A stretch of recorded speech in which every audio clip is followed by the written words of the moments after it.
Do you know many words in English, but you are not able to speak in English? If yes, then this video is mainly for you. So, hello everyone, this is Kaur from English Asan, and as you all guys know that I post my videos related to learning English.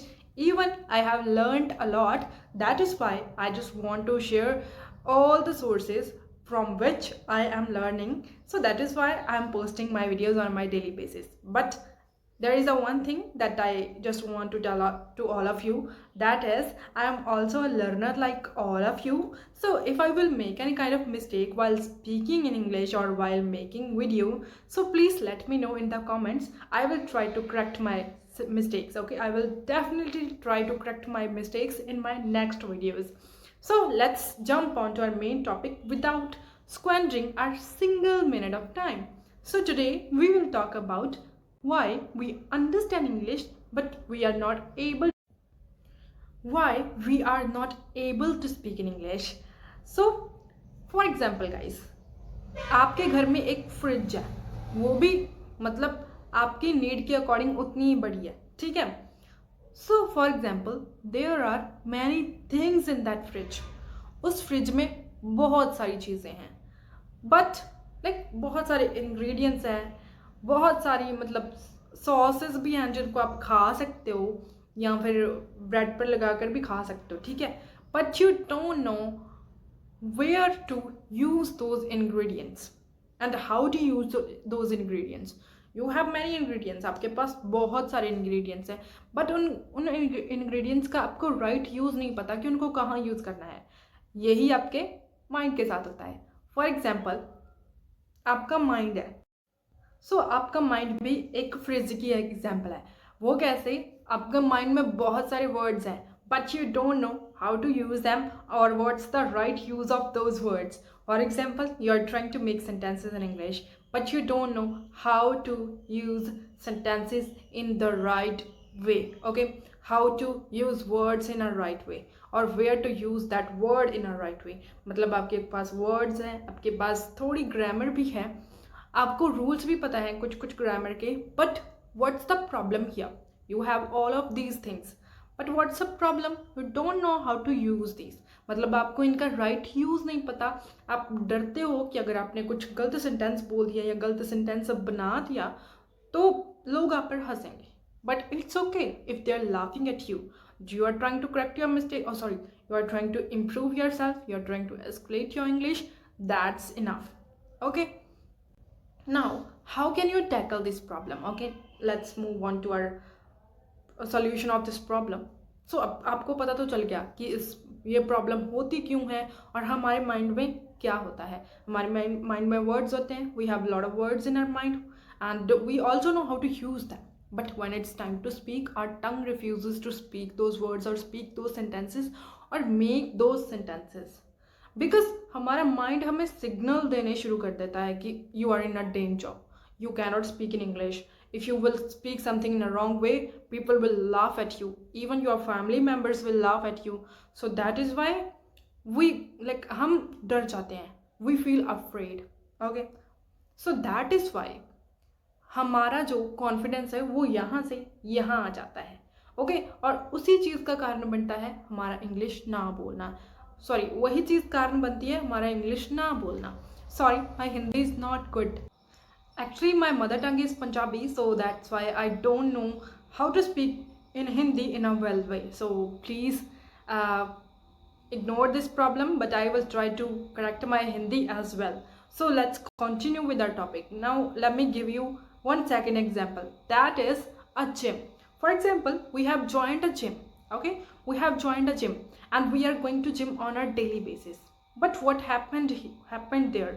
We are going over there on a daily basis and there are many things to do exercises, but we don't know how to use those things for doing exercises for keeping fit our body, but we are spending our money on gym. So how will we keep fit our body? We are putting our efforts, but we are not doing exercises in a right way. So how will we keep fit our body? So this is which is happened with our mind, which happens with our mind. We know words in English, but we are not using those words we are not using those words in a right way, even we don't know how to use those words in a right way. Okay, so that is why we are not able to speak in English. For example, for keeping fit our body, we have to do exercises, we have to like train our muscles to be fit, we have to train our body. Okay, so this is what we have to do with our mind. If we want to speak in English, we have to train our brain to speak in English, to think in English. We have to stop translating in our mother tongue. We have to start thinking and speaking in English.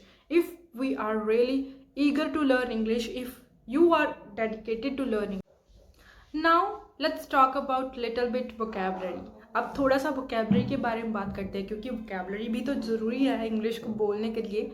Okay, it's also necessary part for learning English. Now यहाँ पर मतलब English में दो तरह की vocabulary होती है, two types of vocabulary. For example, the one is passive and the second one is active. Now what is passive? Passive और एक्टिव का मैं आपको बताती हूँ कि पैसिव और एक्टिव क्या क्या होते हैं. पैसिव वोकैबुलरी वो होती है जो वर्ड्स हमारे दिमाग में होते हैं. We know many words. For example, जैसे मैंने बताया कि फ्रिज में बहुत सारे इंग्रेडिएंट्स होते हैं, बट हमें उन इंग्रेडिएंट्स का नहीं पता है कि उनको कैसे यूज़ करना है. वैसे ही हमारे माइंड में वर्ड्स होते हैं बहुत सारे, but we are not using those words. और हमें कुछ कुछ वर्ड्स का राइट मतलब भी नहीं पता होता, या फिर हमें उन वर्ड्स का राइट यूज़ नहीं पता होता. So that is called passive vocabulary. वो वोकैबुलरी जो हमारे माइंड में है but we are not using that vocabulary. और इसके ऑपोजिट या इसके उल्ट कह दूँ मैं, वो होती है एक्टिव वोकैबुलरी.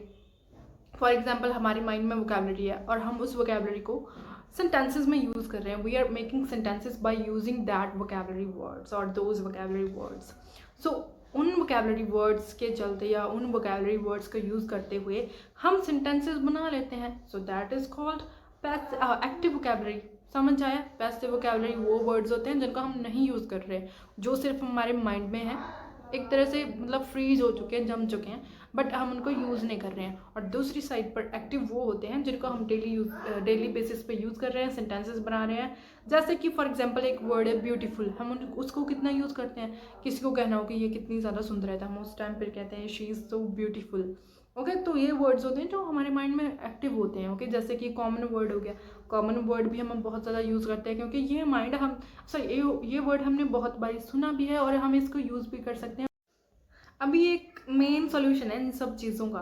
दैट इज़, आपको एक चीज़ करनी है, आपको एक अपनी डायरी लगानी है, या कह दो एक नोटबुक ले आओ और उस नोटबुक में कुछ सिंपल वर्ड्स को डेली लिखो. डेली नहीं, 4-5 दिनों में सिर्फ एक वर्ड लिख लो और उस वर्ड्स के काफ़ी यूजेस आपको पता करना है. जैसे कि उस वर्ड को किस तरीके से आप बोल सकते हो, या उस वर्ड का कोई और वर्ड है. जैसे कि सिनोनिम्स होते हैं, समानार्थक वर्ड्स. उस वर्ड का कोई सिनोनिम है, अगर है तो मैं उस सिनोनिम को कहाँ यूज़ कर सकती हूँ, कैसे यूज़ कर सकती हूँ, किस तरीके का मैं सेंटेंस बना सकती हूँ और कहाँ पर मैं वो सेंटेंस बोल सकती हूँ या लिख सकती हूँ. ओके, तो ऐसे आप एक वर्ड से बहुत सारी चीज़ें सीखोगे. For example, beautiful. ब्यूटीफुल का मतलब होता है सुंदर, बट आप इसको कैसे यूज़ करते हो, मतलब कहाँ पर हम ये वर्ड यूज़ करते हैं. She is so beautiful. किसी लड़की के लिए हम ज़्यादातर ब्यूटीफुल वर्ड का यूज़ करते हैं, क्योंकि लड़कियों को हम कहते हैं ये बहुत ज़्यादा सुंदर है या वो लड़की बहुत ज़्यादा सुंदर है, तो उस टाइम पर हम ब्यूटीफुल कह सकते हैं. बट अगर दूसरी साइड पर कोई कार है, ठीक है, कोई इलेक्ट्रिकल डिवाइस है और जो दिखने में बहुत ही ज़्यादा सुंदर है, बट उस टाइम पर हम ब्यूटीफुल वर्ड का यूज़ नहीं करेंगे. हम वहाँ पर नहीं कहेंगे कि this car is so beautiful. उस टाइम पर हम एक वर्ड यूज़ कर सकते हैं, दैट इज़ स्टनिंग. सो इस तरीके से आप अपनी इस प्रॉब्लम को सॉल्व कर सकते हो. जैसे कि आपको वर्ड्स पता है, आपके माइंड में बहुत सारे वर्ड्स हैं, but you don't know how to use those words. So आप उन वर्ड्स को राइट डाउन करिए, उन वर्ड्स को ट्राई करिए कि कहाँ पर यूज़ करना है. ट्राई करिए कि आपका चैट जीपीटी की मदद ले, क्योंकि chat GPT is so useful these days. आपको कोई भी पैसा लगाने की ज़रूरत नहीं है, कोई मनी स्पेंड करने की ज़रूरत नहीं है. वो आपकी हेल्प करेगा विदाउट एनी मनी. ओके, बिना किसी पैसे के वो आपकी हेल्प करेगा। आपको बस उसको क्वेश्चन पुट करना है कि चैट जीपीटी मैं इस वर्ड को कहाँ कहाँ पर यूज़ कर सकती हूँ, मुझे उसके सेंटेंसेस बनाकर दे दो। So you will get a lot of sentences. अगर आपको सिंपल सेंटेंसेस चाहिए तो आप उसको कह सकते हो मुझे सिंपल सेंटेंसेस भेजो। अगर थोड़े कॉम्प्लेक्स चाहिए तो उस कॉम्प्लेक्स कह सकते हो चैट जीपीटी को। मतलब जैसा आपका लेवल है वो आप उस लेवल से आप उसको आस्क कर सकते हो, क्वेश्चनिंग कर सकते हो, और आप अच्छे तरीके से लर्न कर सकते हो without spending your money. So that's how you can tackle this problem at your home without any kind of feeling hesitation or without any kind of facing problem. So thank you for today, and if you have learned something from this video, then like it, subscribe this channel, and share this channel and share this video with your friends who are eager to learn English. Thank you.